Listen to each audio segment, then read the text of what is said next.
In response to protests in Jacksonville and all across the country, this afternoon, a group of pastors gathered at the Duval County Courthouse. On your sides, Eliza Powell continues our live team coverage now with more on what they had to say. Eliza?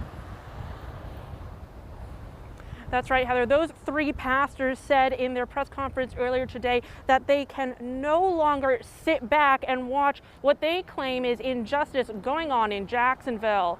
Earlier, Pastor Michael Jackson spoke passionately, saying how tired they are of the police brutality towards African Americans. Now, he did acknowledge that it's not every officer of the Jacksonville Sheriff's Department acting aggressively towards the African American community here, rather officers that he said, quote, believe they are above the law.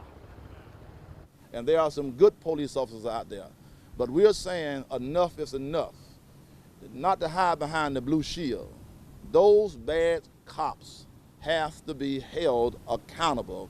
They are making the whole Jacksonville Sheriff's Office look bad. Now, the pastors didn't give specifics as to how they are going to stop the hatred, whether it be through continued peaceful protest or other means. We're live in downtown Jacksonville. Eliza Powell, First Coast News, on your side.